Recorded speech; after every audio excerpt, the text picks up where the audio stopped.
La peine de mort est le signe spécial de la barbarie. Victor Hugo.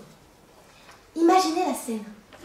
Le condamné est assis face à vous, sur la chaise électrique. Vous le regardez fixement, quand soudain 700 volts lui traversent le corps. Pendant 1 minute, ses muscles se crispent de douleur, sa peau se nécrose, ses yeux sortent de leurs orbites, et ses cris stridents ne cesseront que lorsque son cœur arrêtera de battre. C'est insoutenable, n'est-ce pas? Je ne suis pas en train de faire la description d'un film d'horreur, mais bel et bien celle de la peine de mort, appliquée aux États-Unis, au Japon, au Qatar et plus récemment en Iran, pour ne citer que ces pays-là, parmi lesquels 2 sont des États démocratiques.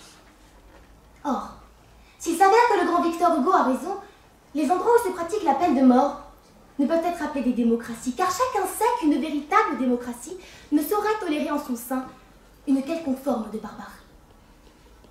Alors que dire, que faire? Doit-on leur faire la guerre au nom des valeurs de la France et de l'Europe? Peut-être l'abolition de la peine de mort de la surface de la Terre n'est-elle finalement qu'une utopie. Les forces qui s'y opposent sont si grandes. Mais cela n'empêche en rien les partisans de l'abolition d'y croire et de se battre pour ce qui, selon eux, comme le dit Desmond Tutu, fait de nous une civilisation saine et civilisée. Ce qui, soit dit en passant, exclut de la civilisation toutes les nations qui la pratiquent. Civilisation dans laquelle un lot du talion, œil pour œil, dent pour dent, n'aurait donc pas sa place.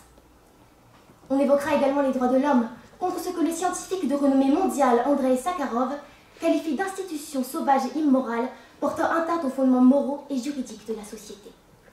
On parlera de nouveau de nos valeurs démocratiques, comme le fit Robert Badinter lorsqu'il dit « Utiliser la peine de mort contre les terroristes, c'est pour une démocratie faire sienne les valeurs de ces derniers. » Et pourtant, il existe d'autres voies, des gens pour qui les lois d'un monde idéal ne sont pas adaptées au monde réel. Que ceux qui enlèvent la mort injustement et froidement doivent la recevoir en retour, justement. Je cite Alphonse Karr, « Si l'on veut abolir la peine de mort en ce cas, que messieurs les assassins commencent. » J'ajouterais que mettre les pires meurtriers en prison, c'est prendre le risque de devoir les libérer un jour. Car oui, mesdames et messieurs, les chiffres parlent d'eux-mêmes. Le taux de récidive s'élève à près de 10% pour les meurtres en 2020, faisant de chacun d'entre nous leur victime potentielle. Parlons des victimes. De ces innocents, hommes, femmes, enfants ont été arrachés à la vie d'une manière atroce par des meurtriers sanguinaires. Angélique Six avait 13 ans lorsque sa vie a pris fin. C'était une petite fille joyeuse, pleine de vie et d'énergie. Elle a malheureusement été assassinée, après avoir été battue et violée. Son assassin, un meurtrier récidiviste, déjà incarcéré pour viol à main armée sur une fillette du même âge que la pauvre Angélique.